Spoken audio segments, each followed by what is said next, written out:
Buenas noches a todos. Quiero darle la bienvenida a esta noche de taller, que es nuestra última sesión del semestre. Para mí es una particular alegría tener hoy día con nosotros a Pedro Gandolfo.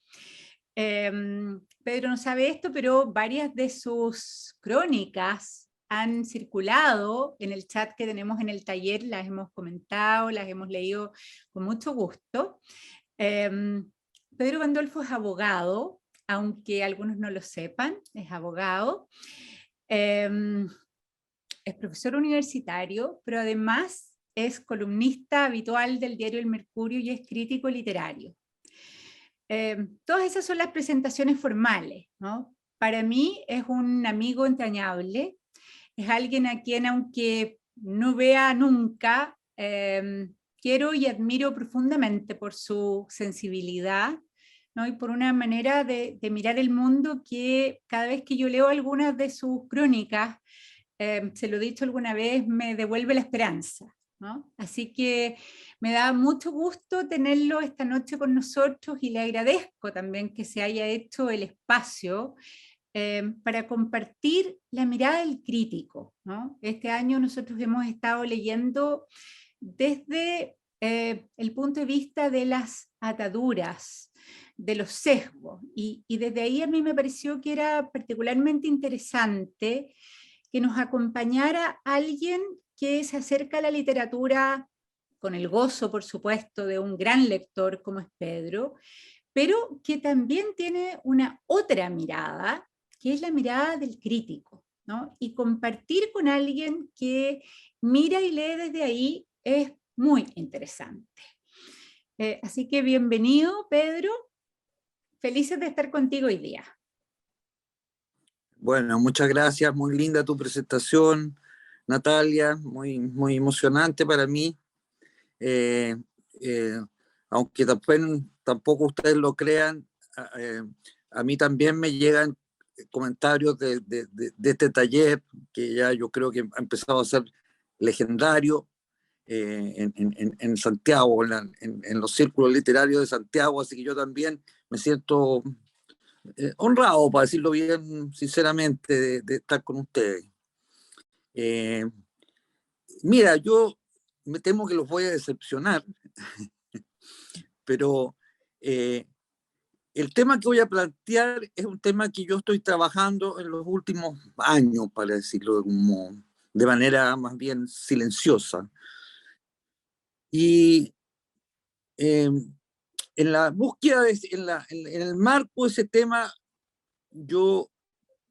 a mí me impactó profundamente una obra de un gran crítico inglés que se llama Raymond Williams, que generalmente se lo señala como creador de una corriente que se llama de crítica cultural, y particularmente de él me impresionó mucho un libro que se llama Campo y Ciudad, eh, el cual me está sirviendo de alguna manera como guía para escribir un propio libro mío que llevo mucho tiempo dándole vuelta. Este libro es un libro monumental, es el libro de toda su vida de Raymond Williams, en que de alguna manera él propone que la literatura inglesa está atravesada por la relación entre el campo y la ciudad. Entonces él se propone revisar en la literatura inglesa cómo se da ese eje entre el mundo urbano y el mundo rural. Y va revisando de manera lo más acuciosa y completa e íntegramente que ustedes se puedan imaginar toda la literatura inglesa, pero toda, cuando uno habla de, no sé, de Milton y piensa en una obra, él se las ha leído todas. De manera que es un trabajo monumental. Y lo que ahí se plantea, William, es cuál es la relación entre una obra literaria y el contexto social en que esa obra se produjo.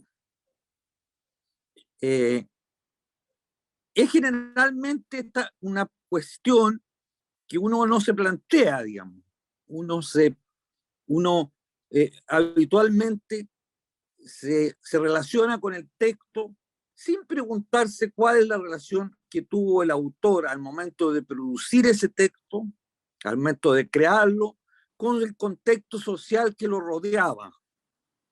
No obstante, William plantea que esa es una pregunta muy relevante, tanto desde el punto de vista ético, porque él de alguna manera plantea que existe una ética en la literatura, ¿sí? Existe un compromiso ético del escritor con su escritura y con el contexto social en el cual vive, con su comunidad, con su sociedad. Entonces hay una dimensión ética que es importante, pero también hay una dimensión literaria, también hay una vertiente estrictamente literaria que a él le importa destacar en esta pregunta, ¿cierto?, que vuelvo a plantear, es la pregunta: ¿cómo se relaciona, de qué modo se relaciona una obra literaria con el contexto social en que esa obra fue creada, con las circunstancias sociales, económicas, culturales que existían al momento en que esa obra se produjo? Entonces voy a ir señalando algunos puntos que son más bien preguntas, porque yo no tengo respuestas definitivas en este respecto, como casi nada en la vida, digamos. Entonces, solamente quiero plantearles algunas preguntas para que a lo mejor después de que yo termine ustedes me ayuden a reflexionar, digamos. Desde un punto de vista ético, la tesis de William es que siempre la buena literatura debe tener una postura crítica respecto a la realidad social que prevalece. O sea, aquí quizás la palabra que habría que subrayar es la palabra crítica. Entonces, cuando Raymond Williams se refiere a la crítica literaria, se está refiriendo a algo que no es exactamente lo que nosotros estamos acostumbrados a entender por crítica literaria, que es aquel comentario o reseña que uno hace de un libro, tratando de definir su calidad. Ponerlo, digamos, en una jerarquía dentro de un escalafón, digamos, de obras que en la mente del crítico están ordenadas jerárquicamente. La crítica literaria para William tiene otro sentido, digamos. Tiene un sentido de profundizar y elucidar si esa obra literaria responde de algún modo y de qué manera al contexto social, económico y cultural en que se produjo. Entonces, William nos llama un poco a pensar la obra en su contexto social, a pensar la obra en su contexto cultural, a relacionar el texto con el contexto social, a salir del libro y transgredir sus bordes y entrar a analizar, ¿no es cierto?, más allá de sus límites de las páginas, cómo se relaciona el libro con el mundo que lo rodea, con el mundo social en que ese libro se generó. Williams era un crítico de teoría marxista. Su fundamento teórico es el marxismo, pero como todo bien inglés, buen inglés, así como en el psicanálisis hay una escuela psicoanalítica inglesa que es bastante heterodoxa respecto del psicoanalismo clásico, y muy interesante. Así también el marxismo inglés, digámoslo así, es un neomarxismo, es un marxismo que tiene una impronta inglesa pragmática muy fuerte. En verdad, por momentos uno se olvida que Williams es un marxista, porque él no puede aceptar la tesis marxista respecto a la relación entre el medio social y la obra de arte, porque no le calza simplemente. Y en la disyuntiva de optar por la teoría o optar por la obra, siempre William se queda con la obra, nunca trata de ajustar la obra a la teoría. Entonces, hay un pragmatismo, el empirismo inglés que le da un sello muy personal a su análisis. Para adentrarme un poquito en este tema, quisiera recordar un concepto que emplea Roland Barthes, crítico francés, digamos, que es el concepto de doxa. Este concepto está desarrollado por Roland Barthes en un libro que a mí me gusta mucho y que se lo recomiendo mucho, que se llama Barthes por Barthes, Barthes por sí mismo, que son fragmentos en que él va, como a él le gusta la escritura fragmentaria, va como desarrollando distintas ideas. Son una playa de ideas. Realmente Barthes es un hombre con una inteligencia notable y ahí está lleno de chispazos. Y una de las cosas que a mí me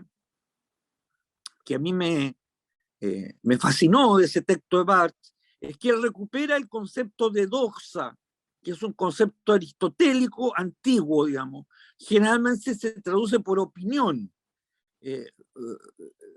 Aristóteles decía que había un conocimiento que era meramente una opinión, que es lo que él llamaba doxa, que era un conocimiento falible, porque se basaba en nada más que en la experiencia individual de las personas, y por lo tanto no podía tener pretensión de objetividad, de validez general. Enseguida él colocaba la episteme. La episteme es el conocimiento que hoy día llamamos teórico, científico. Entonces, Barthes toma el concepto de doxa y plantea que toda sociedad elabora una estructura de creencias, de sensibilidades, de gustos, de formas de representación que la comunidad comparte de modo inconsciente y va transmitiendo de una generación a otra. Es bien interesante entender que no se trata de una doxa, no se trata de un conjunto, una estructura elaborada, deliberada y conscientemente, sino que se trata de un hábito que cada miembro de la sociedad aprende inconscientemente y reproduce de manera inconsciente. La doxa es para Barthes un elemento que tiene muchas funciones sociales y positivas, de alguna manera, imposibles de eliminar, digamos. ¿Cuáles son, por ejemplo, la cohesión social, la construcción de identidades, la reproducción de esa sociedad en el tiempo? Entonces, este saber común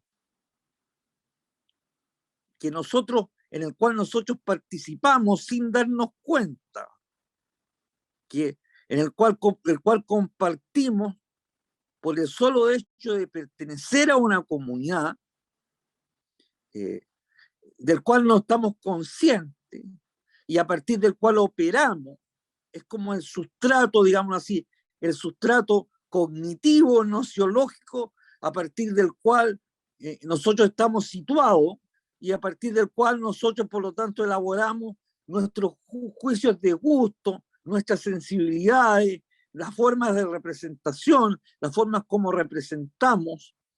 Y esa estructura no la tenemos consciente.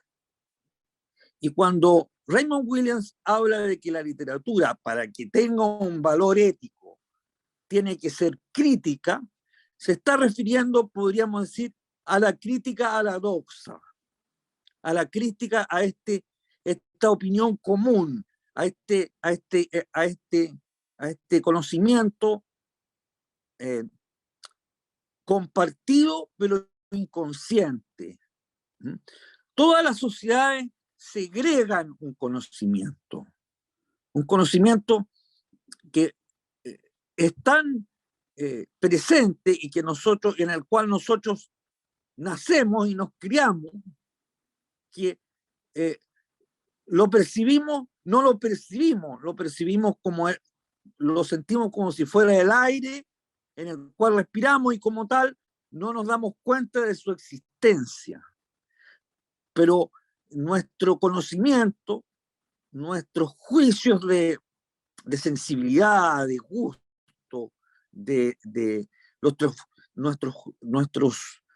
nuestras jerarquías de valor, nuestras jerarquías simbólicas, parten de una situación, parten de algo dado, de un lugar, y es frecuente entonces que nosotros operemos en nuestros juicios a partir de ese saber común que es preciso poner en crítica, que es preciso poner en cuestión.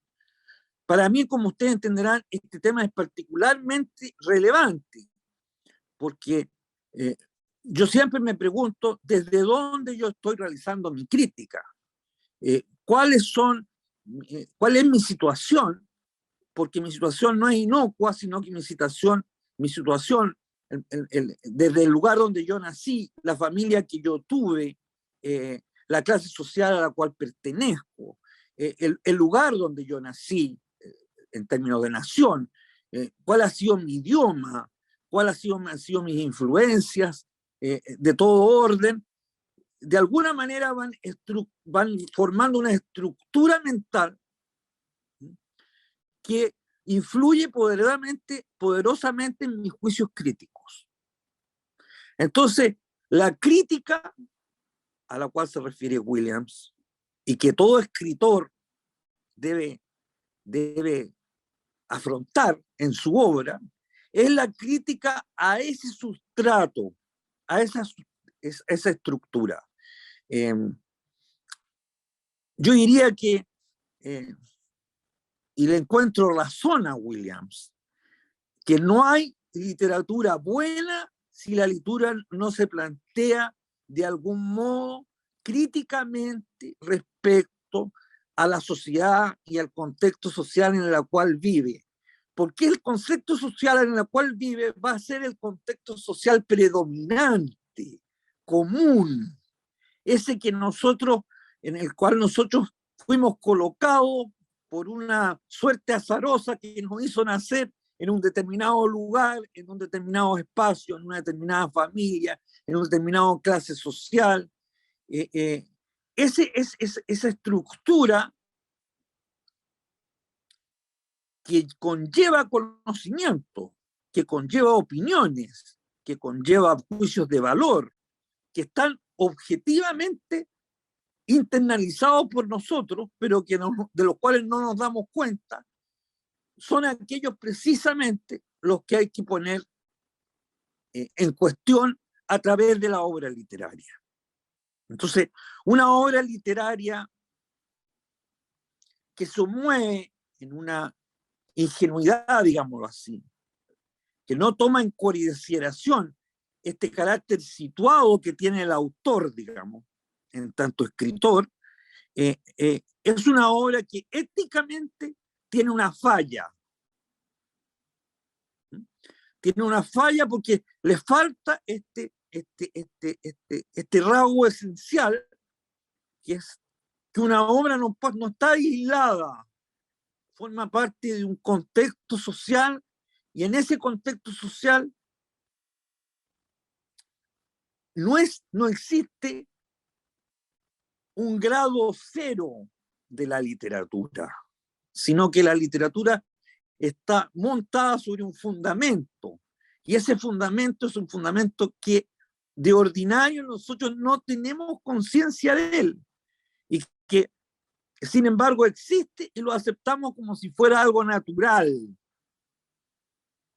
Entonces, como el punto de vista de Williams es que un escritor, una escritora que se toma en serio la literatura, debe de alguna manera construir su escritura poniendo en cuestión ese fundamento inconsciente, no deliberado. La idea de doxa no la voy a desarrollar yo, pero tiene algún vínculo con la idea que ha desarrollado el sociólogo Pierre Bourdieu, que se llama habitus. La idea de que los seres humanos que forman parte de una misma clase social compartimos un hábito y que la clase social dominante impone un hábito que implica, ¿no es cierto?, una estructura de valores, de sensibilidades, de gusto, es muy importante y está muy en la línea de lo que sostiene Williams y lo que sostiene Barthes.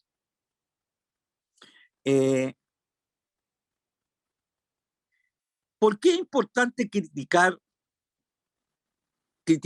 ese fundamento? ¿Por qué es importante ponerlo en cuestión? ¿Por qué es importante que la obra de alguna manera lo ponga en el sillón de los acusados, digamos? Porque la doxa, para crear cohesión social, para producir identidades, para reproducir la sociedad, para que ésta se mantenga en el tiempo, simplifica, crea estereotipos, naturaliza conductas y prácticas que son culturales y que sin embargo pasan como naturales.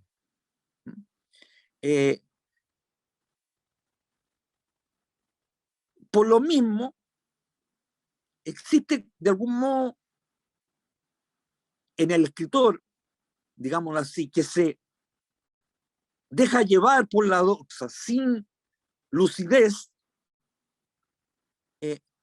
una pérdida de realismo.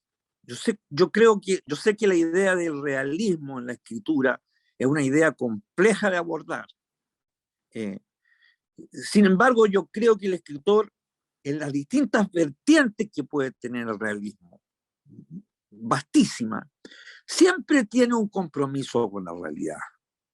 Y en la medida que no aborde esta mirada crítica con la realidad, en la obra misma está desatendiendo ese compromiso. Y ese me parece que es el nudo de la cuestión ética que plantea Raymond Williams. El escritor y la escritora, a través de sus obras, tienen un compromiso con lo real, ya sea en poesía, ya sea en narrativa. Lo ficticio no es lo irreal. Lo ficticio no es lo ilusorio. La ficción no es sinónima de ilusión, de irrealidad, sino que al contrario es otra realidad, ¿no es cierto?, otra realidad que tiene un componente crítico muy fuerte frente a los elementos que vienen de la doxa y que crean ilusiones, que distorsionan, que simplifican, que crean estereotipos. Yo creo que a todos nosotros nos han pasado frente a una obra el repudio que uno siente cuando la obra incurre en lugares comunes. Los lugares comunes quizás sean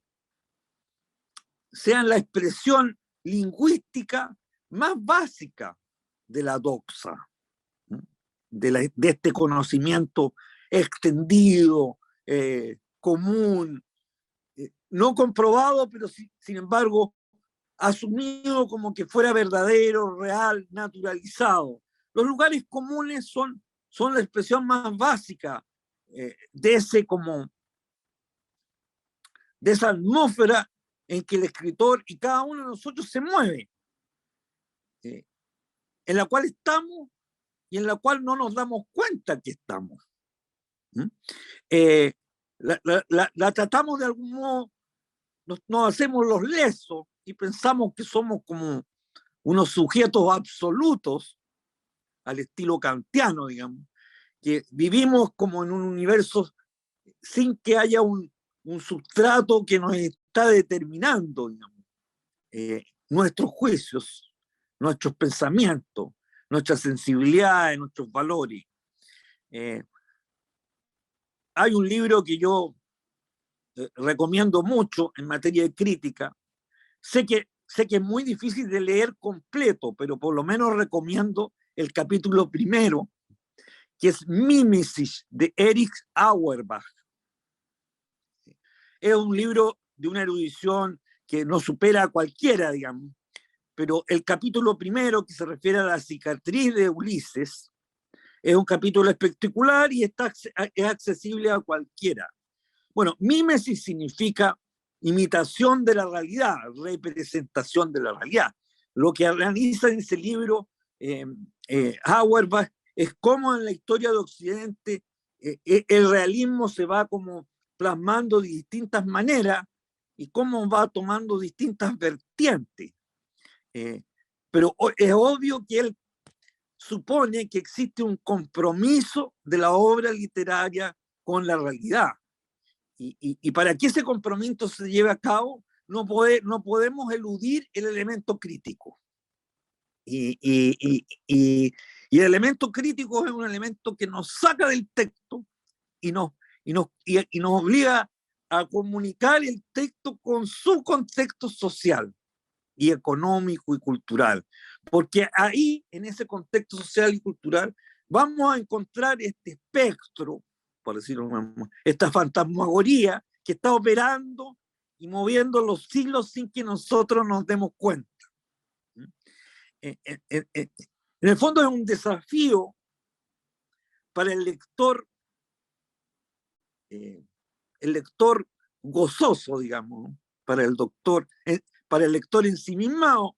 Es un desafío que plantea Williams, porque Williams dice, a ver, ¿no es cierto?, ¿cómo estamos con este libro en relación con el mundo social y cultural que existía al momento en que el libro se escribió? ¿Cómo está la realidad representada por él y la realidad tal cual es, en la medida que la podamos definir, determinar? Pero hay todo un trasvasije, un trasiego que nos pide William que hagamos. Y desde a partir de ese trasvasijo emitamos un juicio que no solo es literario, sino que es ético.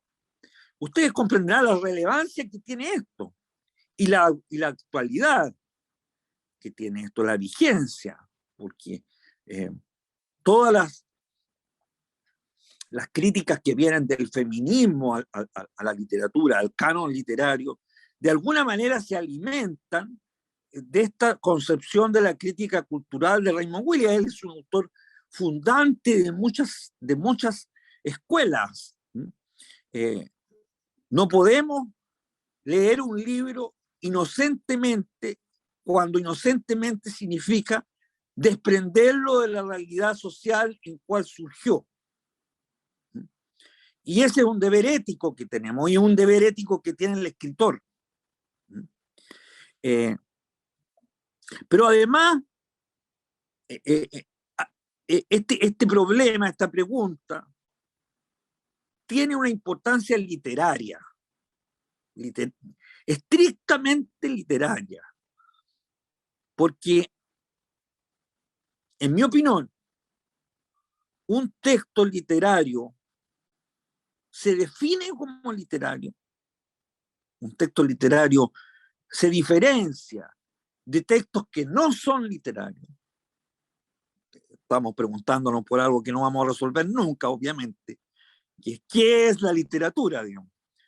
La pregunta por qué es la literatura se puede aterrizar a la pregunta por qué hace que un texto dado, una escritura dada, sea una escritura que nosotros la adscribamos a la literatura y qué hace que no la adscribamos a la literatura. ¿Por qué hay, dentro de los miles de textos que se construyen diariamente, la sociedad actual es una productora incesante de textos diariamente, se deben producir millones y millones de textos en un solo día, en este minuto? ¿Cuáles son los criterios que tenemos para separar de esa inmensa cantidad de textos aquellos que nos parecen que son o conforman o forman parte de la literatura? En esa pregunta, uno de los criterios, no digo que sea el absoluto ni sea el único, es que el texto literario representa un desvío, una transgresión respecto de los textos doxales, por decirlo de alguna manera, de aquellos textos que se ciñen a la doxa.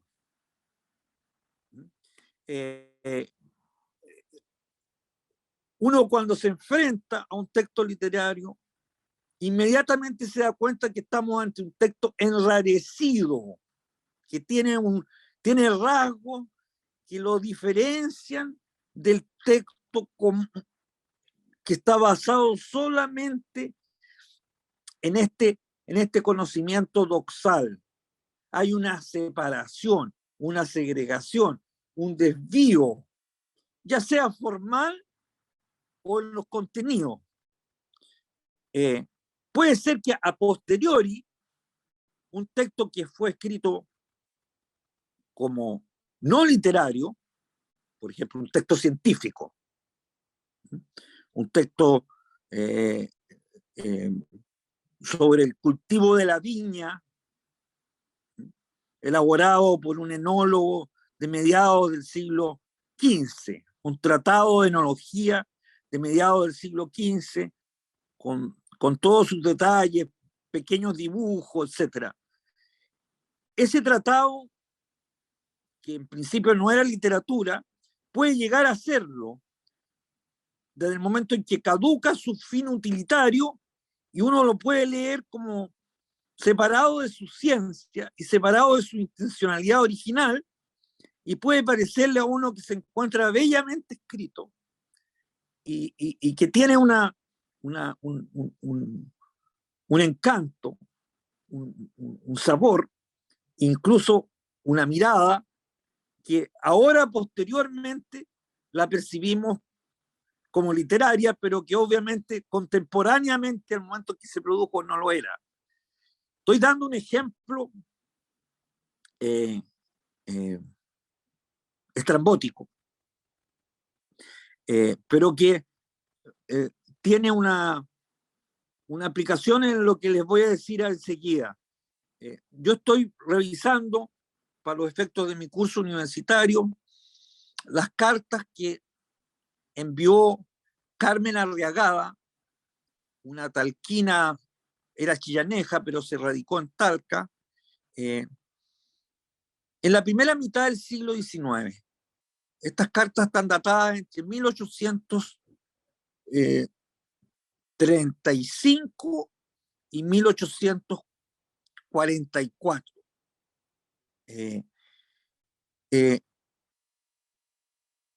Estas cartas las envió Carmen Arriagada a un pintor alemán que pasó por Chile, que se llama, muy conocido por ustedes seguramente, Juan Mauricio Rugendas.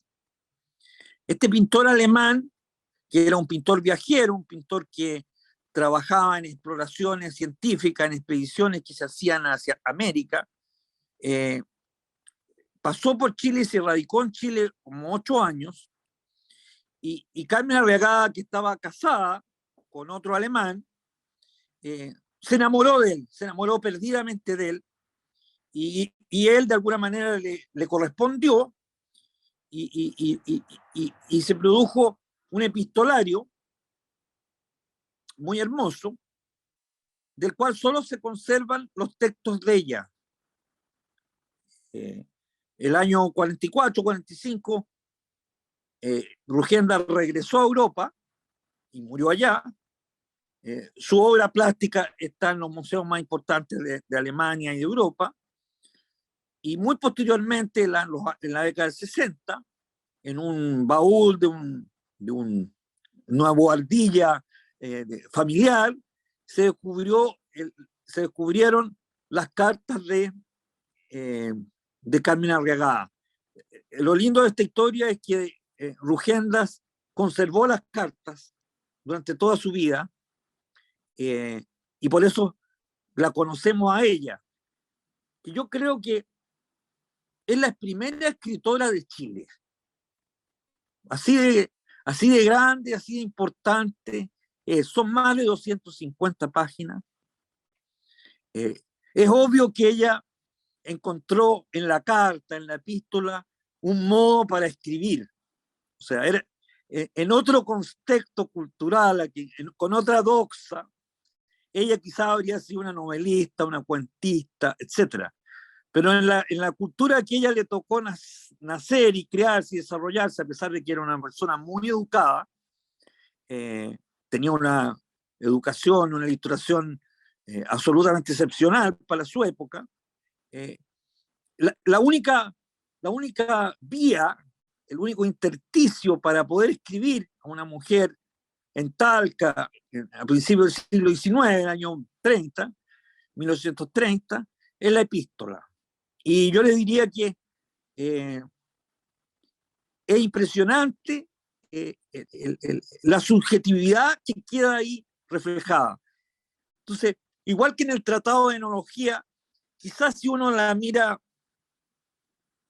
al momento en que se escribieron, las epístolas tenían ese carácter como íntimo, en que una mujer le mandaba a un hombre estas reflexiones y estas narraciones, pero no era literatura. Uno tiende a pensar que las epístolas no son literatura. A veces hay novelas que se escriben a modo de intercambio epistolares, pero uno piensa en las cartas y uno tiende a pensar que es un subgénero o un género muy menor. En realidad yo les recomiendo ampliamente que se consigan este libro. Están editadas las cartas completas de Carmen Arriagada, dentro de lo que podría ser la historia de la literatura de mujeres en Chile. Me parece una pieza extraordinaria. Yo creo que es más que Mercedes Marín del Solar, es más que las contemporáneas de ellas, que eran exactamente contemporáneas de ellas. Ella las conocía, eran sus amigas, pero la obra que desarrolla Carmen Arriagada es extraordinaria. Y si uno la examina, uno se da cuenta que el valor literario que tiene proviene de que de alguna manera ella transgredió el género epistolar. Incluso vistas desde hoy, ella escribía algo que parecían cartas, pero eran algo más que cartas. Si uno las revisa con cuidado, con una mirada crítica, se va a dar cuenta que el valor literario que le atribuimos hoy es un valor que ya estaba presente en el momento que ella la escribió, porque ella de alguna manera se valió de las cartas para escribir. Y hay momentos que ella lo dice. Era una mujer muy consciente, muy lúcida. Sabía hablar francés, sabía hablar inglés, era una gran lectora de literatura inglesa, de literatura francesa, le gustaba hacer tertulias, organizaba lecturas, digamos, como organiza Natalia, digamos. Ella también organizaba lecturas, pero no tenía el público, se queja amargamente que no tenía en Talca el público que hubiera podido esperar en el siglo XIX, a principios del XIX. Entonces, y desde el punto de vista de los contenidos, es brutal su desvío. Es una transgresora. Entonces, me parece que la idea del desvío, de transgresión, es una idea que nosotros debemos tomar en cuenta, en el sentido de que a mi modo de ver, literariamente, una obra me interesa más, una obra me parece más relevante literariamente, y así lo trato de aplicar en mi labor como crítico, en la medida que yo vea un riesgo, yo veo que el escritor toma un riesgo, y ese riesgo es formal y es de contenido. Pero sobre todo es formal, porque es en la forma, en el lenguaje y en la estructura que usa se desarrolla la obra, donde el escritor se juega su partida, digamos. Entonces, esta idea de una crítica es respecto al contexto social y la obra, es algo que roza y toca de manera muy profunda lo literario de un texto. Un texto no transgresor, un texto que se acomoda pura y simplemente, sin ningún desvío, ¿no es cierto?, de lo que podría ser una escritura hecha al modo de la doxa. Digamos así, por ejemplo, hoy en día existe una forma doxal de escribir una novela. Existe una convención absolutamente asentada de cómo se debe escribir una novela, digamos. Y existe un formato para escribir novelas, digamos. Y ese formato generalmente se enseña en distinguidas facultades de literatura creativa a lo largo del mundo, y se producen, como si fueran mercancías, muchas novelas que se adecúan al formato, digamos, doxal de la novela. Y hay, en cambio, un escasísimo número de novelas que toman riesgo y se desvían y se transgreden los límites de la novela, hacen de alguna manera vibrar los márgenes de esas convenciones. En general, yo les diría que yo leo muy pocas novelas en Chile con un riesgo formal y de contenido. O sea, ¿y quiénes son los autores que yo celebro? Los autores que a mí me mueven el piso respecto a la definición de lo que es una novela.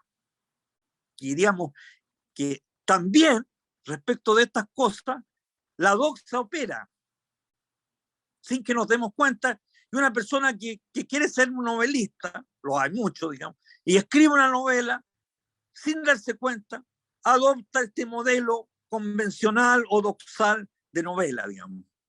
En cambio, un escritor, a mi modo de ver, que es escritor de verdad, no puede sino enfrentar el género que está tratando, y no puede sino enfrentar también el lenguaje y el contexto social en que él está escribiendo.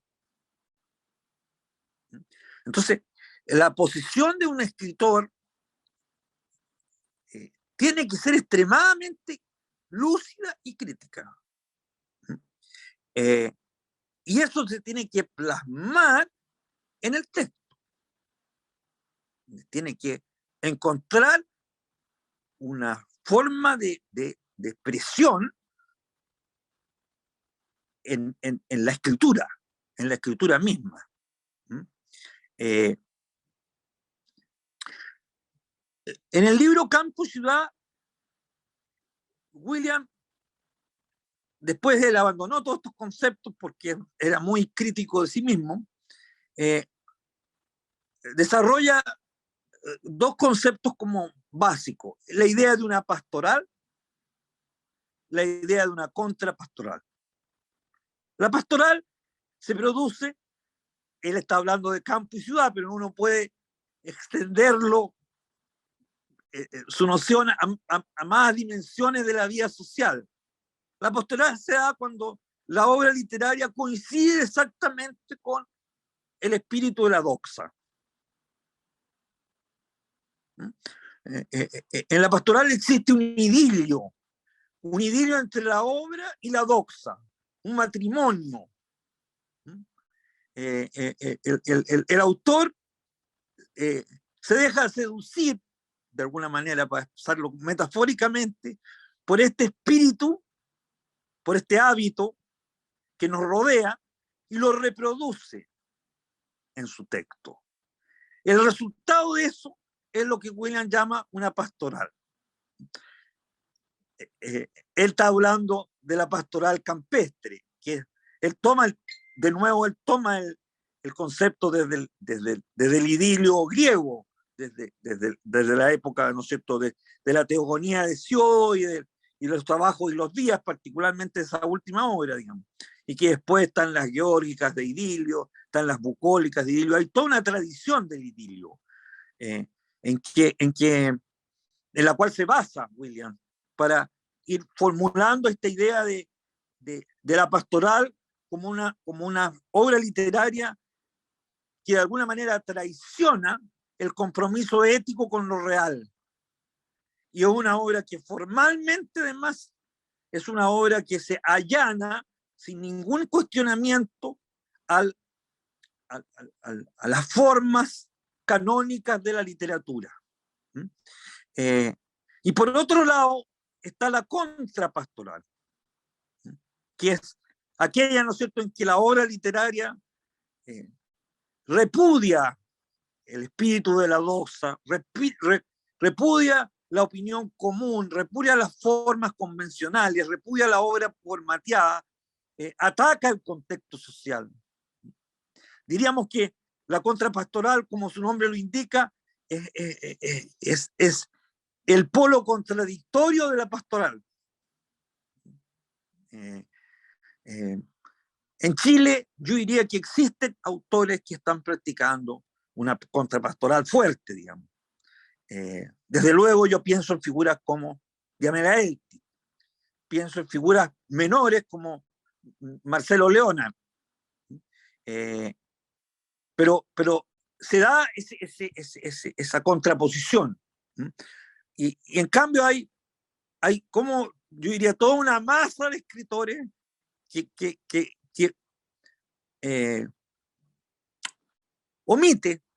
simplemente omite esta dimensión crítica, y más bien sus obras son doxales, para llamarlo, no, es una palabra que yo estoy inventando en este momento, digamos. Sus obras son pastorales porque simplemente no tienen filo ni en lo literario propiamente tal, ni en la crítica social que debería llevar envuelta. No tienen filo, no punzan, no transgreden, no movilizan, no hacen desplazamientos, no denaturalizan, sino que simplemente se mueven dentro de esta calma que les ofrece el idilio. En la obra de la pastoral, el sentido del texto coincide con el sentido que nos da la doxa. En la pastoral, el sentido de la obra se contrapone al sentido de la doxa. Así se los explico de manera muy, muy general. Lo interesante es que Williams, y con esto ya estoy terminando, concibe una superación tanto de la pastoral como de la contrapastoral. Un poco en la dialéctica de Marx, digamos, hay una pastoral, una contrapastoral, y hay una especie de síntesis que sería como una superación de ambas, que es como el ideal del escritor, digamos. Y en ese punto se da cuando es el escritor mismo el que tiene lucidez respecto al lugar que él ocupa dentro de la estructura social.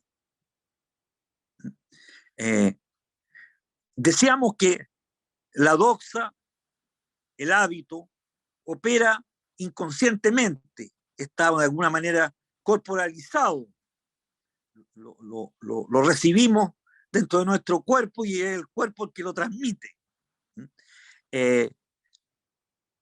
A veces ese cuerpo resulta dañado. Hay una constante en las cartas de Carmen Arriagada, hay una constante que ella está permanentemente quejándose de problemas de salud. Y sin embargo, ella murió a los 93 años. Una lectura superficial nos dice que ella sería hipocondríaca, en extremo hipocondríaca, que tenía una especie de delirio de que estaba permanentemente enferma. Ella siempre hablaba de su enfermedad, de su dolor de cabeza. Y yo creo que ahí ese es un síntoma, digamos, de la contraposición que hay en ella entre su figura, su pensamiento, su sensibilidad, con las sensibilidades, pensamientos, valores y gustos de la época en que ella vivía, digamos. Y la forma como ese desajuste se manifestaba de alguna manera era con este dolor corporal, con un cuerpo que estaba siendo torturado por la doxa, digamos, que era una doxa en ese momento extraordinariamente, y ella ahí se ve lo que yo estoy refiriendo ahora, la lucidez del escritor respecto del lugar que lo ocupa dentro de la estructura social. Ella era sumamente lúcida, impresiona el grado de lucidez. Yo creo que un grado de lucidez como ella no había viajado, que brotaba de sus propias lecturas,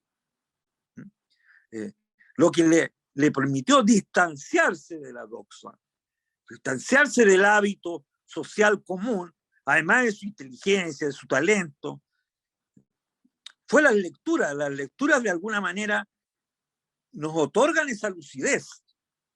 Una lectura bien hecha nos permite situarnos bien. Por eso yo siempre le digo al joven que se inicia en la literatura, lee mucho, porque si no lees mucho, no vas a hacer uso respecto a ti mismo y tu lugar en tu entorno, en tu contexto social, en tu comunidad, ni vas a hacer lucio respecto a la literatura, digamos, que se necesita mucha lucidez. En ese sentido, y que voy a leerles un texto de José Donoso, parece ser que los escritores que logran traspasar ese velo de la doxa son aquellos que se ubican en lo que Donoso llama una falla geológica, es decir, una suerte de fractura o fisura en el mundo social. Y se cuelan por esa fractura, se cuelan por esa fisura, están siempre con un suelo social inestable por esta falla geológica que en cualquier momento produce un sismo, se cuelan por esa fisura, este quiebre, y su posición desde esa incertidumbre es la que le permite calar, criticar, penetrar. Me parece que la obra de Donoso es sumamente clara en ese sentido. Es difícil que encontremos en la literatura chilena del siglo XX una obra que tenga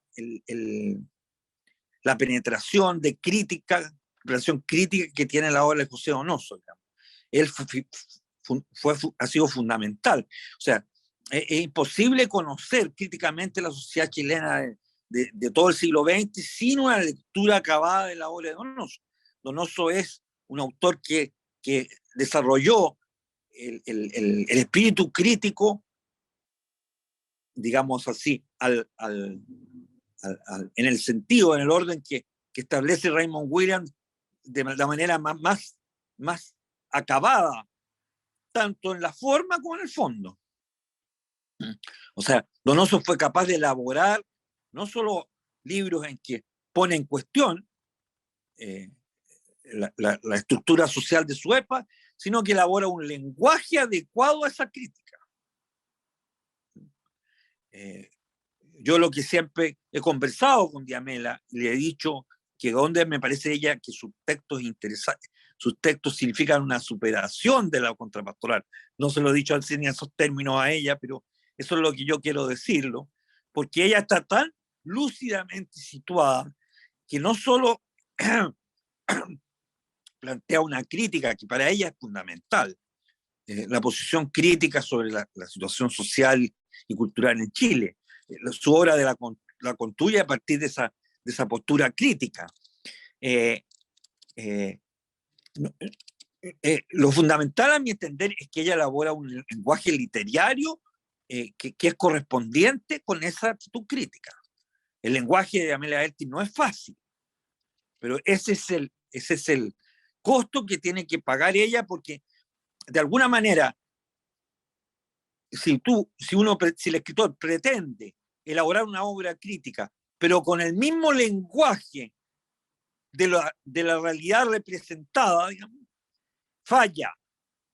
Hay autores que han hecho toda su obra de alguna manera elaborando una contrapastoral, pero lo hacen, por ejemplo, para darle un caso muy concreto de mi punto de vista, usando un narrador autoral y muchas facultades.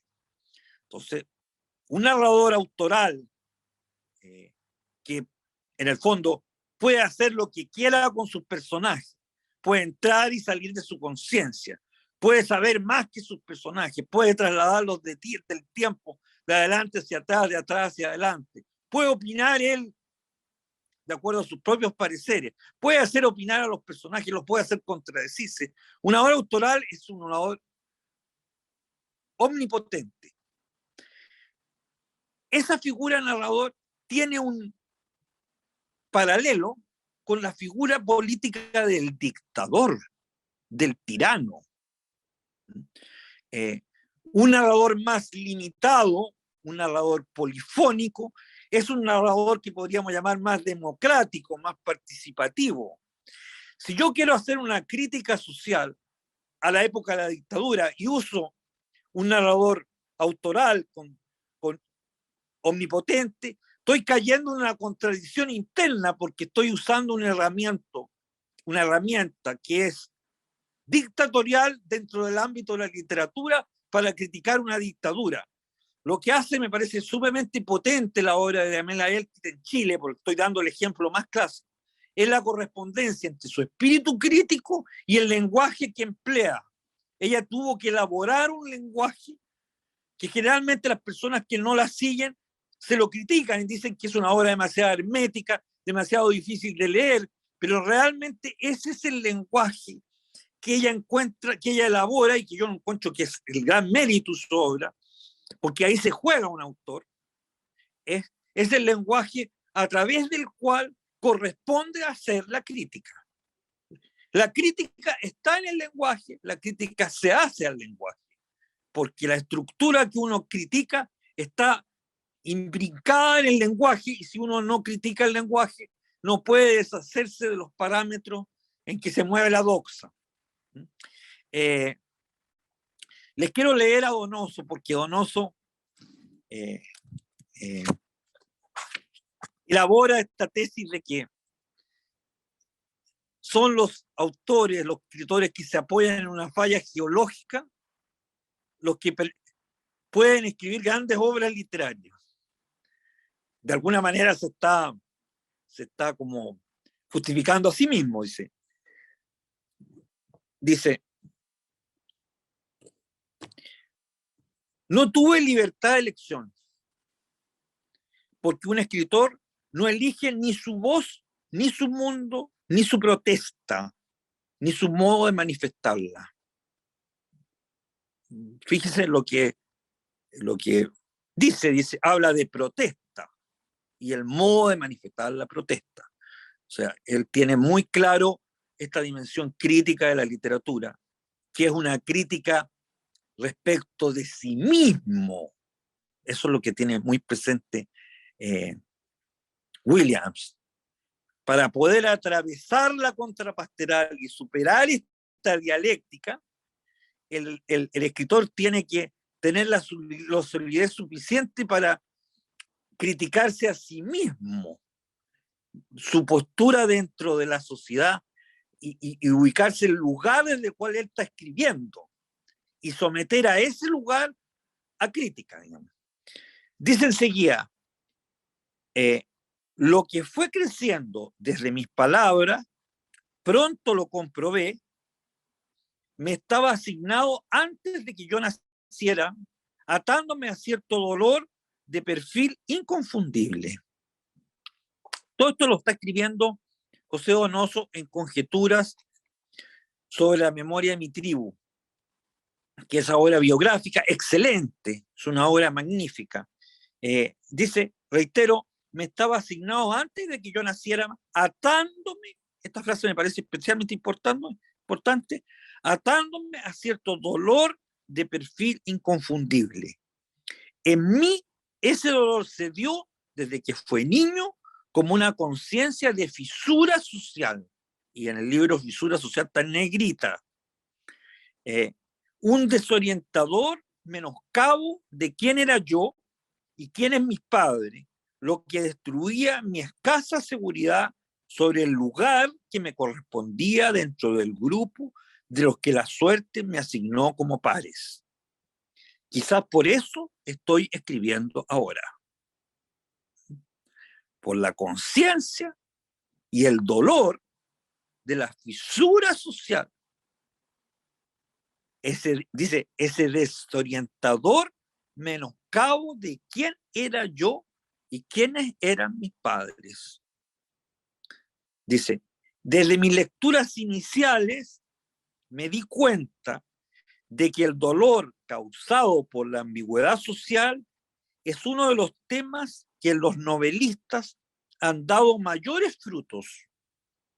Una de las fallas geológicas con pedigrí literario más sólido. Genios como Jane Austen, Dostoyevsky y Trollope, como Stendhal, Víctor Hugo, Balzac y Marcel Proust, nada menos, como Henry James, Oscar Wilde y Virginia Woolf, montaron sus temores, sus fantasías en novelas sobre esta pasión que hoy nos parece tonta, anacrónica y que no le importa a nadie. La pasión, el patos, el dolor, el sufrimiento que se instala sobre la fisura social, sobre la ambigüedad social al cual el escritor pertenece. Después desarrolla toda la tesis de que ni un escritor enteramente oligarca, ni un escritor enteramente proletario puede elaborar una gran literatura. Están osado la tesis de José Donoso. Los escritores que están asentados firmemente en una clase social o en otra no pueden elaborar grandes obras literarias, sino que aquellos que están en una falla geológica entre una clase social y otra, o puestos en una clase sobre una fisura, sobre una grieta, que es la que les permite entrever la doxa, entrever el velo. Porque si uno está firmemente asentado en una postura social, en una clase social, el hábito social, ese hábitus del cual habla Bourdieu, nos pasa desapercibido. Nos pasa absolutamente desapercibido. Es muy difícil que una persona que se encuentre 100% asentada en una clase social dada pueda ver el aire que respira esa clase. Es lo que generalmente a veces se llama la burbuja. Se aplica respecto a la élite social más alta, pero también un proletario, el término que usa José Donoso, que está inmerso absolutamente, asentado completamente dentro de su mundo proletario, no es capaz de ver el hábitus de ese mundo. No es capaz de ver la doxa que también circula alrededor de él. Solo, dice Donoso, los que se hayan montado en esa fisura, en ese suelo inestable, inseguro, cuelan su mirada, traspasan el velo, lo ven, y desde su obra, desde esa mirada inquieta, dolorosa, patética en el sentido de patos, construyen una obra. Ese sería, yo diría, el lugar que ocupa la contrapastoral, perdón, la superación de la pastoral. La superación de la pastoral supone ese trabajo de descubrimiento de esa ambigüedad social y trabajar sobre ella misma. Y solo dentro de esa fisura el autor puede entrar y penetrar en los recovecos y llegar hasta la doxa y criticarla.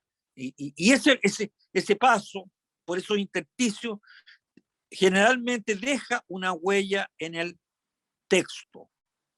Y en ese sentido volvemos al tema de lo literario. No se trata solamente de una cuestión ética, sino que se trata de que esa ambigüedad de alguna manera se traspasa al texto y el texto mismo se torna en algo como vacilante, inseguro, poco asertivo. En el texto mismo hay pluralidad, hay diversidad, hay contradicción, hay deslizamientos. Podría darle muchísimos ejemplos, pero todos son ejemplos de gran literatura, porque justamente es ahí donde, como dice Donoso, donde el autor, de alguna manera, como ustedes ven,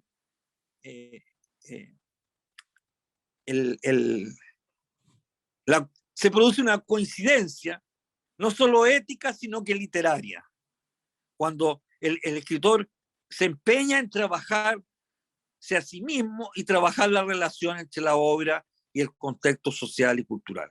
Ese es el tema, Natalia, que yo les quería tratar aquí. Son puros brochazos,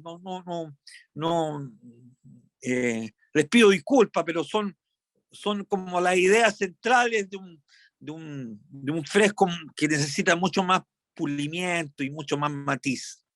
Pero de eso más o menos les quería hablar. Ojalá todos los frescos fueran así, ¿no? Yo quiero darte las gracias, Pedro, porque me parece fascinante la aproximación, ¿no? de esta combinación entre la lucidez del escritor, pero también esa lucidez como una necesidad o como un costado ético de la escritura, ¿no? Y yo creo que hay una sincronía muy grande con el modo en que nos aproximamos en el taller a los textos, ¿no? Bueno, todos saben que acá yo siempre digo que uno tiene que confesar desde dónde uno habla, ¿no? Desde dónde uno lee, desde dónde miramos los libros. El énfasis con que trabajamos es desde la teoría de la recepción de Jauss, que también, ¿no es cierto?, toma mucho estos puntos.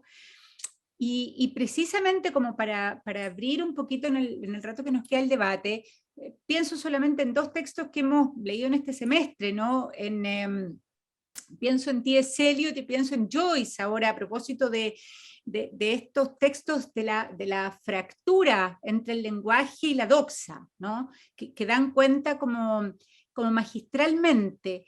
Y en algo que tú abriste, creo, ¿no es cierto? Porque quizás podríamos pensar que esta lucidez y esta necesidad ética del gran autor de salir del margen, podríamos pensarlo como también algo que se le podría pedir al gran lector, ¿no?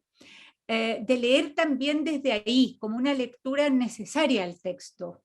Es una pregunta y abro también el debate para todos los que quieran hacerte preguntas, comentarios. No, me parece que lo que acabas de decir es muy inteligente, Natalia. Desde luego, esto tiene una correlación en la recepción, en el momento de la lectura. Y también necesitamos de un lector que tenga esa lucidez crítica para leer oblicuamente el texto, para leerlo mirando lo que otros no miran, para mirar lo que está escrito de refilón, puesto en los márgenes. Es necesario un lector así de refinado, digamos, que lamentablemente hoy día no lo hay. Pero yo encuentro que la lectura verdadera es la escritura que a mí me interesa es la escritura que de alguna manera busca a ese lector. Exactamente. Aún a perjuicio de perder éxito comercial, ¿no es cierto? Hay escritores chilenos, la misma Diamela, pero también, por ejemplo, Germán Marín, que se me viene a la cabeza. Germán Marín era un escritor que no era de lectores mayoritarios, ¿no? Pero él nunca claudicó. Nunca claudicó porque muchas veces, como bien sabemos, los lectores de una obra aparecen después. Son lectores futuros, no son lectores contemporáneos. Si uno escribe literatura para los presentes, en general puede equivocarse, sino que más bien tiene que construir un lector que sea el lector que acomoda a su obra. Exactamente. Y yo creo que sí, no, los dos ejemplos que tú diste son pertinentes. Son pertinentes. ¿Ustedes leyeron el retrato del artista adolescente? Perfecto.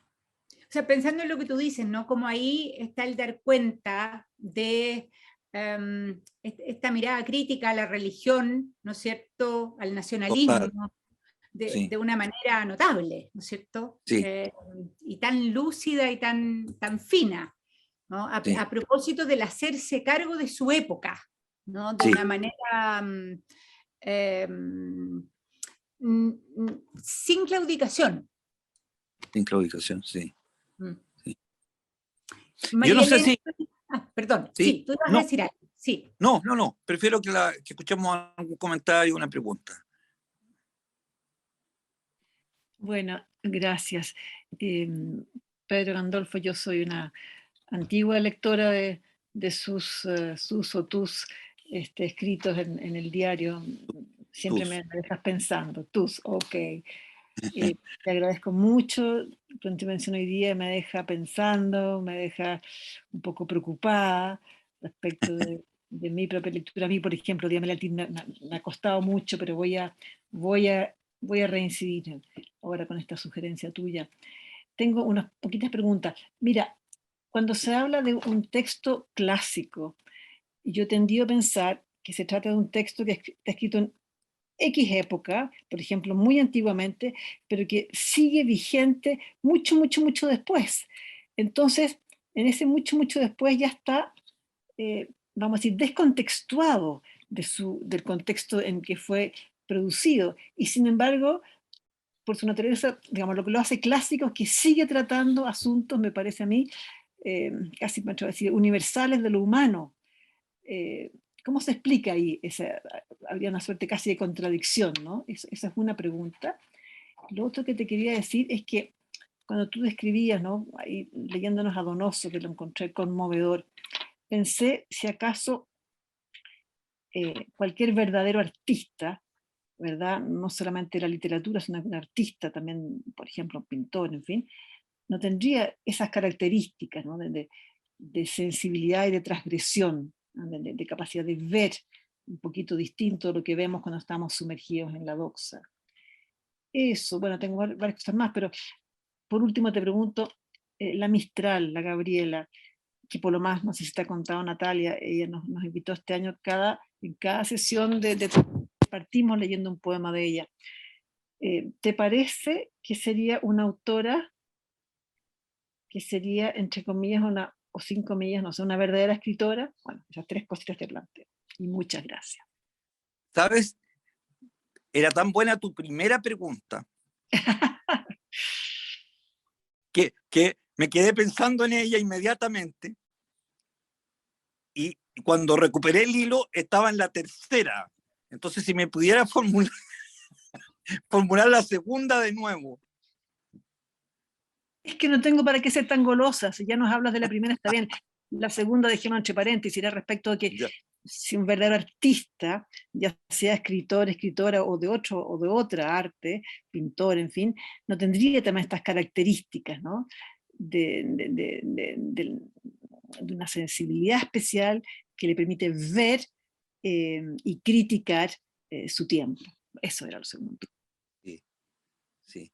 Bueno, la primera pregunta es muy difícil, ¿no es cierto? Es muy difícil de responder. Pero yo creo que, a ver, puedo elaborarlo así. Yo creo que si tú partes con un escritor hoy, que enfrenta su relación con el mundo, con la realidad, de la manera como hemos intentado esbozar aquí, digamos, con esa lucidez respecto de su entorno social y de respecto del lugar que él ocupa de su entorno social dentro de ese contexto, precisamente va a estar generando una obra que va a tener validez más allá de ese contexto. O sea, yo creo que uno de los rasgos que hacen que un clásico se desprenda de su contexto es precisamente la lucidez respecto de la relación en que yo me encuentro con ese texto, con ese contexto. El que se enfrenta ingenuamente, porque ni siquiera ha reflexionado mucho cuál es su lugar en el cual escribe, ni de qué manera su obra va a relacionarse con la realidad respecto a la cual está describiendo, digamos, ese escritor precisamente va a quedar atado a su contexto, va a quedar como fijado en una determinada época, digamos. No tiene en su obra, precisamente yo veo que la posibilidad de trascender a su época se basa como en el sobacamiento, por decirlo de un modo, de la relación que él mantiene con su época. Y de alguna manera, nosotros lo que percibimos en el clásico es como una universalización, digamos. Yo creo que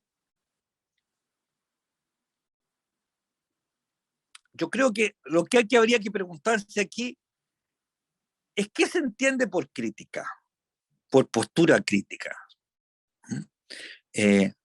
Hay un debate hoy día entre las nuevas generaciones de poetas, bien interesante, entre las generaciones nuevas, yo llamo a las personas que ya están entre los 40 y los 50 años, digamos.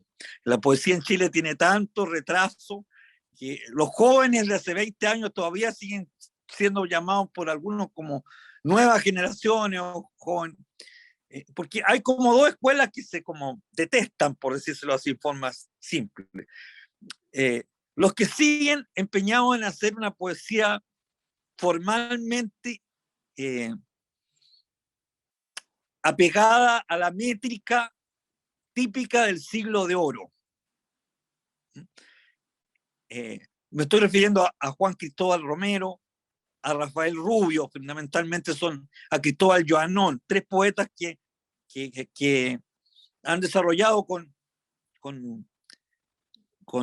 perseverancia y con mucha visibilidad una poesía que simplemente toma las formas clásicas, ¿no es cierto? El soneto, la sextina, etcétera. El propio Armando, el hermano de la Natalia, en algunas obras, digamos. Uno podría aproximarlo a esa escuela, a esa tradición. Y otros que elaboran un texto absolutamente libre, en que se alejan completamente de la forma. Entonces, entre los dos se plantean, ¿cuál es la postura más crítica? ¿Desde dónde está, a dónde está la rebeldía? ¿A dónde está la transgresión? En escribir una poesía que se ciñe solamente al verso libre y que no se constriñe con forma, o en un ámbito en que lo que rige es la poesía con verso libre, escribir todavía con formas métricas antiguas. Entonces, siempre nosotros yo creo que nos tenemos que hacer esa pregunta: ¿en qué consiste la postura crítica para un escritor? ¿Cuándo un escritor está siendo crítico? ¿Cuándo está siendo realmente contestatario con el ambiente social y cultural que lo rodea? Pero en la medida que logra horadar ese ambiente, yo creo que se encamina, por lo menos, no te puedo asegurar, pero se encamina hacia una obra en que precisamente el contexto pasa a un segundo plano y nosotros nos podemos sentir identificadas con ella, aunque hayan vivido con siglos después, digamos. Y respecto a la segunda pregunta, me parece que sí, que ese dolor, que ese pato está presente en cualquier otro artista, que no solo en los escritores, digamos.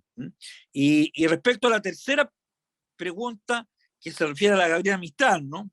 Que ustedes veo que la han tenido como compañera en este... Ella es como, yo diría, la patrona de los poetas que se siguen todavía a una poética más cercana a lo que podría ser la gran tradición poética española. Y sin embargo, ella yo la encuentro sumamente transgresora, digamos, en su obra misma, digamos. Entonces, siempre, quizás, la herramienta más fácil para ser crítico puede ser que no sea la vía más eficaz. El genio, quizás literario, podemos hallarlo donde la vía crítica para la obra literaria, para su escritura, la encuentra de una manera insospechada, digamos, de una manera en que no la habíamos previsto, digamos, que nos sorprende, digamos.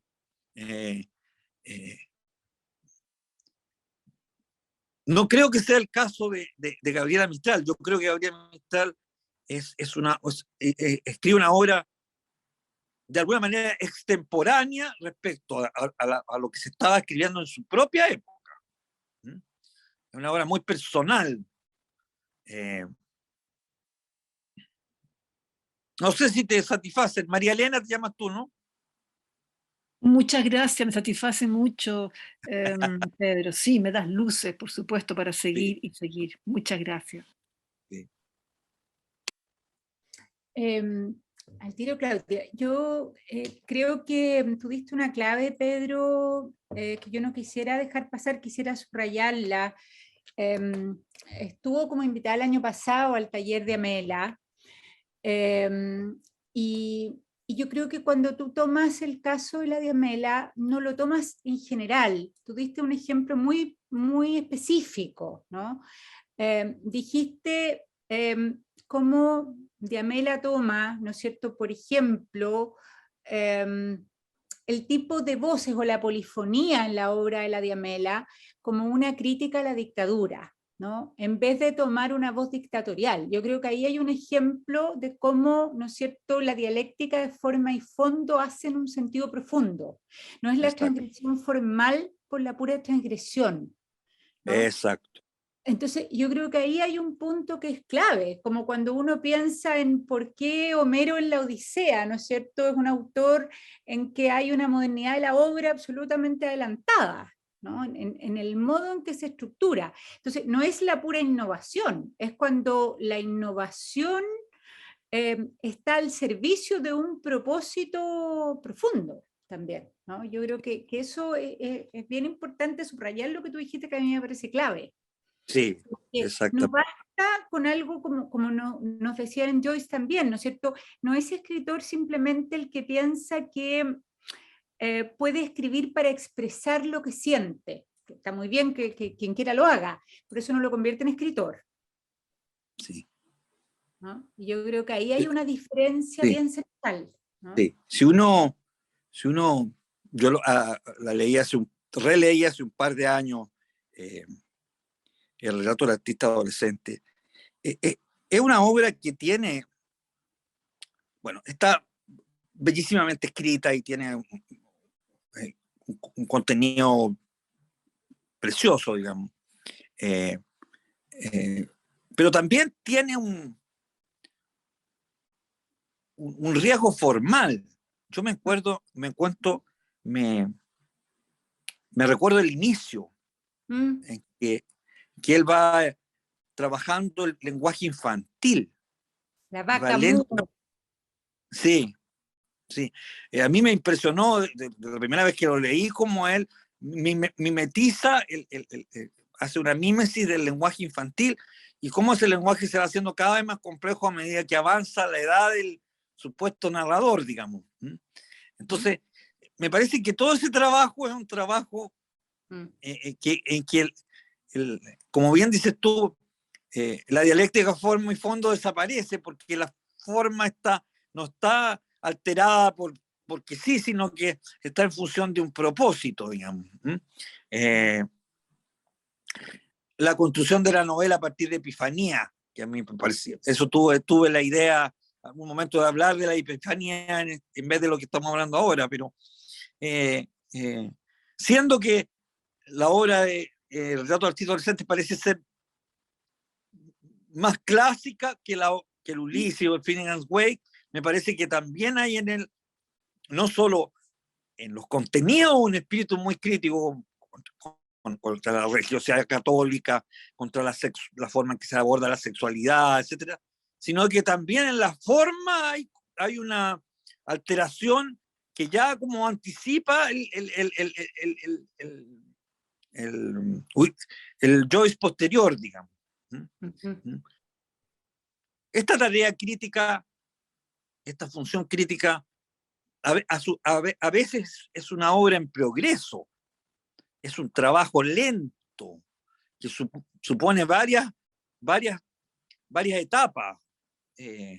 Me gustan los autores que se van movilizando a lo largo del tiempo, que van como cavando, excavando, que buscan algo y no temen a fracasar en alguna obra, pero continúan en una dirección, porque hay algo que persiguen. Hay obras de la Yamela que están menos logradas que otras, pero se ve siempre una trayectoria que se dirige hacia una parte. Entonces, me parece que eso también es importante subrayar, la continuidad de un trabajo crítico. Igual, en el mismo Marín uno lo advierte claramente, su obra es prácticamente un sistema, es uno de los pocos autores, junto con la Diamela, que crean como un sistema, más que un conjunto de obras separadas, digamos. Efectivamente. Claudia. Hola Pedro, muchas gracias por todo lo que nos ha enseñado en este rato. Yo quería preguntarte, porque nosotros leímos Orwell, 1984, y bueno, como que aquí vimos que el fondo se lleva todo, pero la forma es como bien clásica, así de novela. Quería saber tu opinión un poco de esa novela. Sí. En el ámbito de que estamos hablando. Gracias. Sí. Mira, no podemos negar la posibilidad de que de repente esa fórmula funcione. Yo encuentro que no podemos enceguecernos porque en la literatura nunca hay reglas absolutas. Por ejemplo, hay un autor que yo admiro mucho, que es Joseph Conrad, que me ha hecho pasar muchas horas felices, digamos, leyendo, que tiene obras que están hechas de acuerdo a un formato muy clásico y otras no. Y las que están hechas de acuerdo a un formato clásico son también buenas, digamos. Quizás ahí está presente que uno puede ver las dos opciones que tiene un escritor, digamos. A lo mejor un escritor puede escribir, puede decir, yo puedo escribir una novela de acuerdo a la convención actual vigente de lo que es una novela. Y la voy a escribir con la prosa que se pide hoy día, sin ponerle ningún problema al lector. No voy a asustarlo con palabras complicadas, no voy a hacer cambios temporales complejos, no voy a ser sumamente cortés con el editor y con el lector. Y de alguna manera, la mejor forma de ser cortés es escribir la novela como actualmente se escriben las novelas. Porque en el horizonte de un lector está esa forma de novela. Y en ese sentido, para transmitir un mensaje crítico, a lo mejor quizás esa fórmula pueda tener eficacia. Ahora, para serte franco, y me estoy refiriendo de refilón a Orwell, a 1984, no creo que sea una obra que tenga una capacidad de perdurar mucho tiempo. Yo creo que como una obra de ficción que se planteó en un futuro que nosotros más o menos vivimos, llegó hasta, todos hemos llegado hasta vivimos el año 1984, entonces de alguna manera con ese anzuelo la obra de Orwell se trasladó en vigencia hasta 1984, pero no sé si en el año 2084 la estemos leyendo, no lo sé si ya tenga esa vigencia que tiene ahora, digamos. La siento muy demasiado contextualizada, digamos. No es una obra favorita mía, Claudia. No, te mentiría, digamos. Podríamos empezar a pensar en alguna obra semejante de ese mismo periodo. Tendríamos que pensar en alguna obra, eso sería bueno, ¿no es cierto? En alguna opción alternativa. Quizás yo te diría, habría que trasladarse, me parece que a la literatura centroeuropea. Encuentro que la literatura centroeuropea fue muy aguda socialmente respecto de su tiempo y respecto de lo que estaba por venir, digamos. O sea, yo pienso en Musil, que en el propio Kafka, ¿no es cierto? Que dejaron obras incompletas. Muchos de estos autores su obra está asignada por el fracaso y fueron consideradas fracasadas en su momento.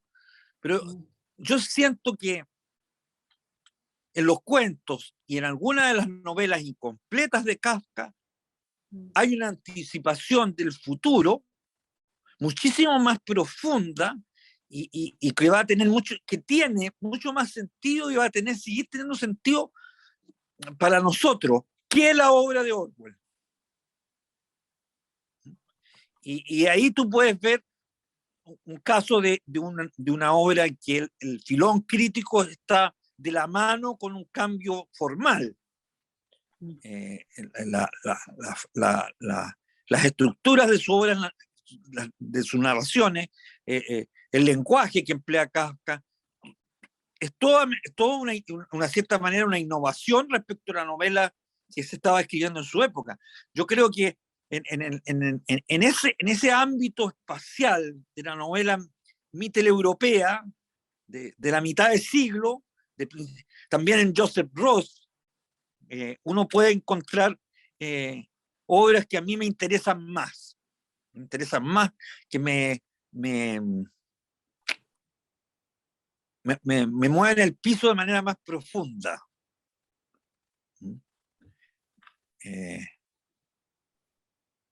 Y en que se da esa como su versión formal, digamos. Si uno lo piensa, en verdad, la subversión formal a veces puede ser una ligera transgresión. Está presente en las obras, no se equivoca tanto José Donoso en su lectura cuando él dice que ahora lo interesante es que él piensa que esa ligera transgresión nace de que el papel, la situación del escritor es endeble, es insegura y está instalada en una falla geológica. En el caso de Kafka es clarísimo. Él se sentía sumamente ubicado en una tierra de nadie. Era un judío, pero no sionista. Su inseguridad era total respecto de todos los parámetros. Era un heterosexual, pero que tenía fracasos permanentes con las mujeres y no podía casarse. Él estaba ubicado en una especie de, no de fisura, de especie de gran grieta, digamos. De gran...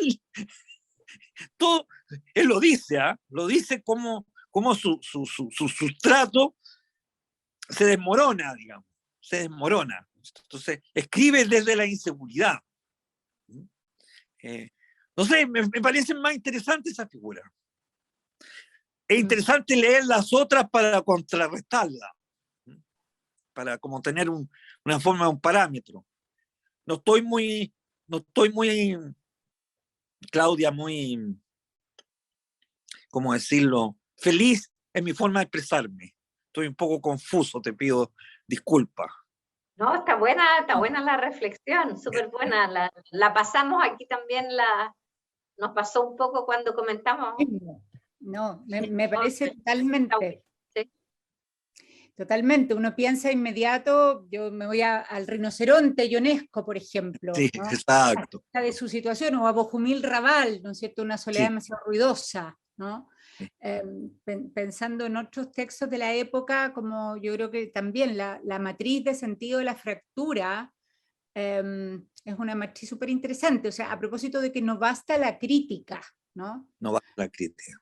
Sí. Sin duda. Otro escritor de ese medio, del europeo, es Karl Kraus, Berlín Alexander Prass. También. Es muy crítico, pero a su vez formalmente es muy revolucionario, digamos. Es muy, muy fuerte la forma en cual escribe, digamos. Realmente uno se encuentra con una obra que no solo te impacta por lo que él dice, sino por la forma en que lo dice. Y ambas están en una perfecta conjunción, digamos. Estuvimos recordando en la sesión pasada justamente a Musil, que tú hablabas a propósito de también el texto paralelo, el estudiante Torres, ¿no es cierto? A propósito del... sí. Así que, tal como tú dices, ¿no? También el juicio no es en abstracto, el juicio es comparativo. Perfecto. Yo siempre pienso eso. Pienso que el juicio tiene que ver con la ubicación de un autor dentro de una constelación. Una constelación, sí. No lo puedo hacer dentro de su propia obra, en primer lugar, digamos, y dentro de la constelación, que es la literatura, porque la literatura no la podemos exponer puramente de manera cronológica, sino que en la literatura hay muchas simultaneidades. De hecho, por algo, Joyce escribe Ulises y está el otro Ulises, digamos, que está a 2000 y tantos años 2600 años de distancia, digamos. Es decir, hay simultaneidades, digamos. Entonces, no solo hay que buscar a personas de la misma época, sino que uno puede traer a personas de épocas distintas y ponerlas en una balanza. Para mí, eso es muy importante. Para mí es muy importante porque yo a cada rato, en mi labor de crítico, me encuentro con personas que sin darse cuenta, y falta la lucidez, están contando una historia que ya fue contada. Porque no han leído lo suficiente, porque no se detienen a reflexionar suficientemente sobre su escritura, sobre su forma, porque de todas maneras, si tú escribes como se ha escrito antes, escribes lo mismo que se ha escrito antes. O sea, si no logras dar la distinción entre materia y forma prácticamente no existe, es un enredo en que nos mató Aristóteles, digamos, que nos tiene metido ahí en esa distinción, digamos. Pero en literatura, si tú logras dar con una forma distinta, es porque estás diciendo algo distinto. Decir algo distinto es dar con la fórmula que diversa a la que se ha dicho antes. Ya del momento en que se dice de una manera distinta a lo que se ha dicho antes, tú estás diciendo una cosa distinta a la que has dicho antes. No sé si es un trabalengua, pero así lo veo yo, digamos. Así lo veo yo, digamos. Que si uno no da con una fórmula que es realmente nueva, finalmente termina diciendo lo mismo que se ha dicho antes. Ese es un poco el terror de los autores que sienten la ansiedad de la influencia, digamos. El mundo postmoderno, digamos, que se sienten como hablando a través de la voz de otros, digamos.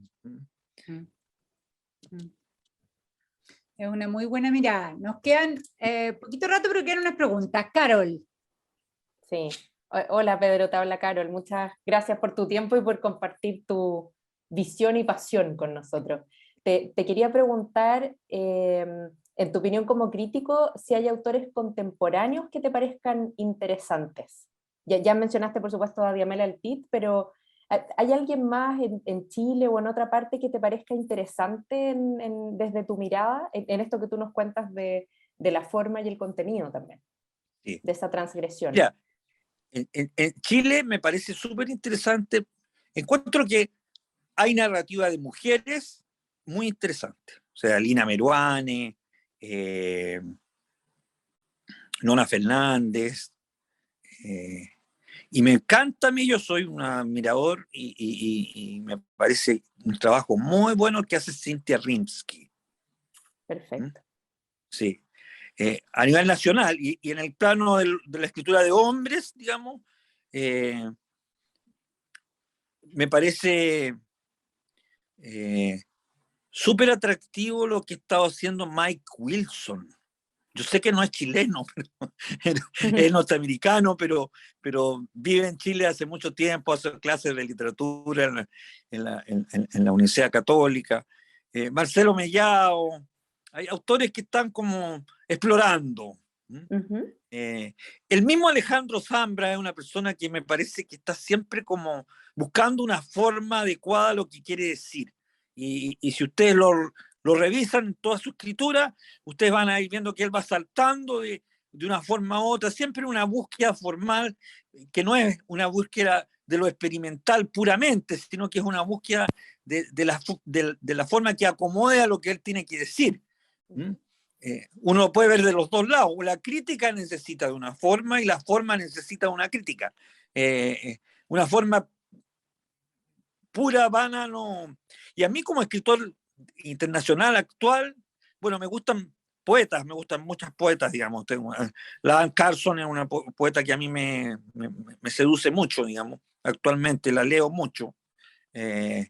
Y creo que es un autor bien fuera de lo común, John Maxwell Coetzee, que también me parece que es un escritor en que se da este espíritu crítico de manera muy poderosa, pero es a la vez con un trabajo sobre el lenguaje, sobre la estructura de la novela, en que está permanentemente en búsqueda de una fórmula para que ese espíritu crítico encuentre una locución, una manera de expresarse que sea que le dé mayor punta, mayor filo a lo que quiere expresar, digamos.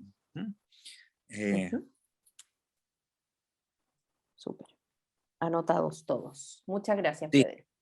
Y mira, y en un sentido,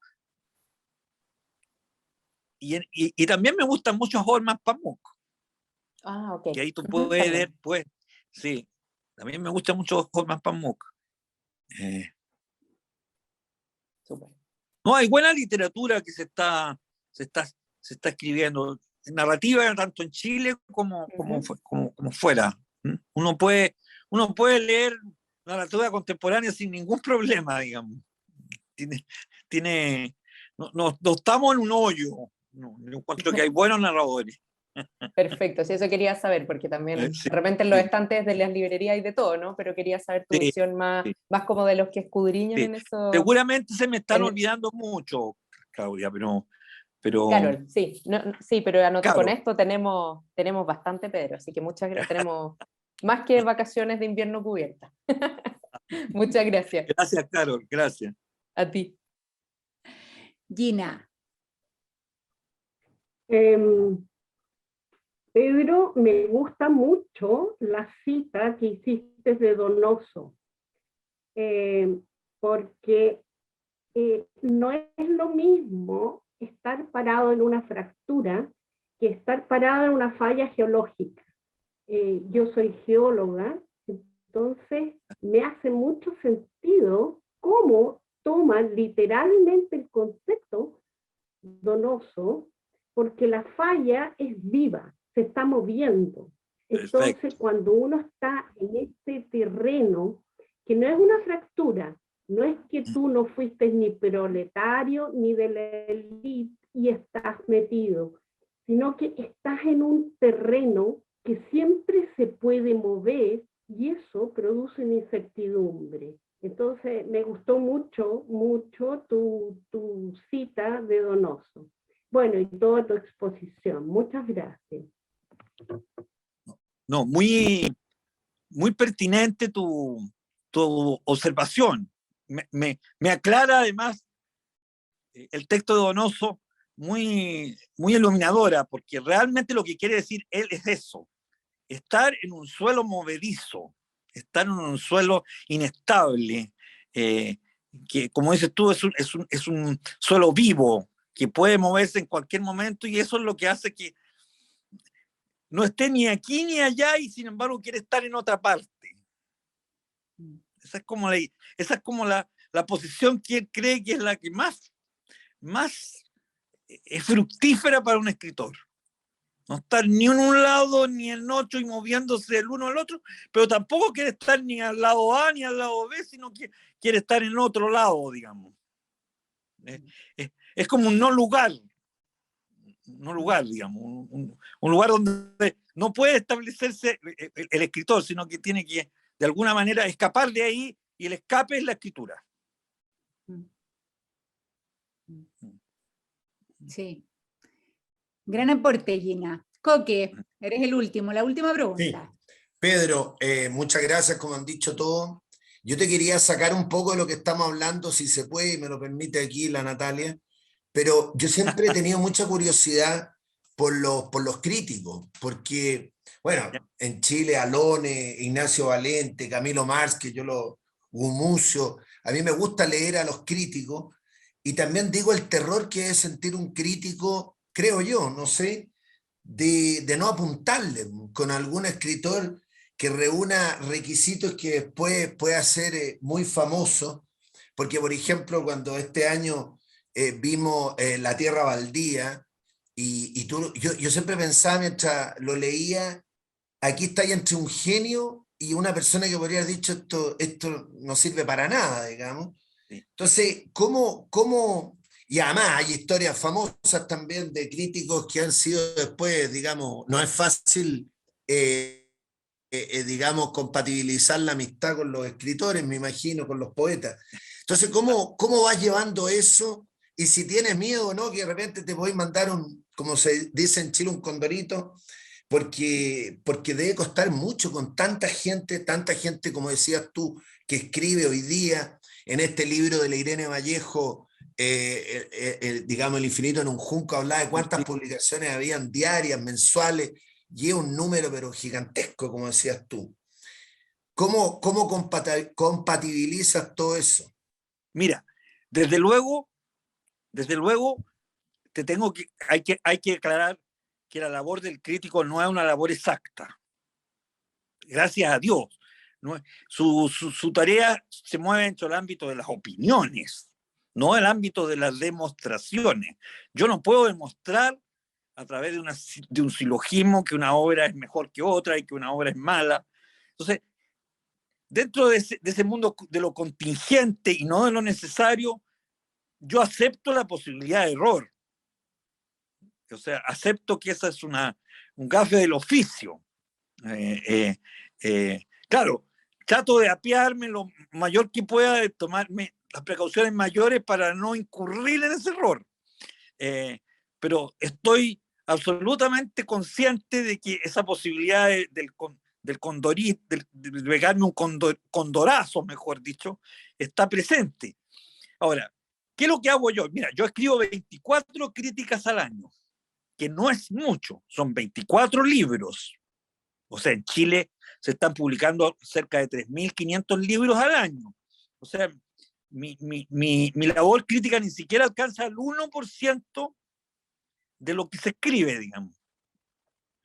Entonces, una parte muy importante es la selección de quién va a ser criticado y quién no va a ser criticado. En esa selección ya existe una crítica. Yo creo que la crítica más importante, por la escasez de espacio que existe para la crítica en Chile, y porque naturalmente, aunque hubiera más espacio, no podrían ser criticados todos los autores, la crítica más importante está en qué yo critico y qué no critico.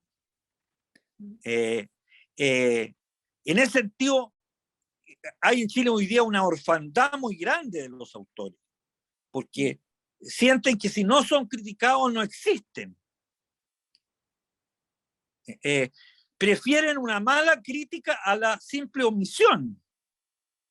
Por lo menos la mala crítica les da una presencia, les da con una mala crítica hay una respuesta, una correspondencia, hay un lector que se lo tomó en serio y les hablo. Ahora, yo tengo personas que se enojaron por vida conmigo. O sea, puede llegar a ser muy duro, aunque yo siempre uso un lenguaje así, digamos, extremadamente respetuoso, porque me doy cuenta que en la tarea creativa se envuelve el yo mismo, digamos. Pero no tengo escapatoria. Sé que voy a cometer errores, sobre todo por la vía de la omisión.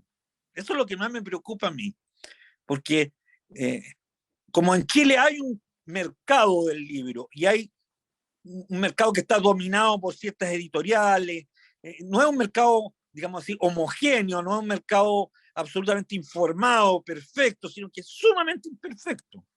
Entonces, puede perfectamente que alguien haya escrito en Chile este año un libro que yo nunca voy a leer. Eso es lamentable, es así. Yo estoy muy abierto, yo vivo en provincia, y me he dado cuenta, por ejemplo, que el centralismo de Santiago es feroz. Es feroz. O sea, yo trato de criticar personas de provincia y me llegan tirones de oreja desde el Mercurio, porque consideran que yo estoy criticando a personas desconocidas, digamos. O sea, los santiaguinos lo que debe ser criticado, en Santiago está lo bueno, digamos. Si uno critica a algo que está fuera de Santiago, entonces es complejo. Y lo que más tengo miedo es que exista ese autor que necesita una ayuda, que es talentoso, que puede aportar y no recibe ningún como respuesta a lo que está haciendo. Ese es el dolor que a mí me preocupa, ese es el sufrimiento, yo creo, crítico. No tanto en hablar mal de un autor que es bueno, sino que en no darle cabida a un autor que existe, que está escribiendo y que está solo en este momento, que ha escrito sus libros, que tiene gran talento y no puede llegar. No puede llegar a sus autores, no puede llegar a sus lectores, no puede llegar a ningún público. Entonces, esa posición me parece es la que me produce pesadillas. El poder, Muchas gracias, poder de la palabra, Pedro. Sí. Bueno, muchas gracias por habernos regalado todo este tiempo, ¿no? Este tiempo que ha sido tan iluminador. Yo te lo agradezco infinitamente, Pedro. Quedaron tantas cosas así como inspiradas, así que muchas gracias. Muy bien, muchas gracias a ti, Natalia. Muchas gracias a todos los que están ahí. Gracias. Hace tiempo que no estaba en un taller con tantas preguntas interesantes y tan buenos auditorios. Así que los felicito y les mando un saludo, un abrazo grande.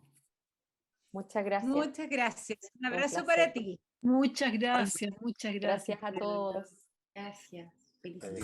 Muchas gracias. Natalia, linda. Hasta pronto. Buenas noches. Y Muchas buenas gracias. noches a todos. Buenas noches.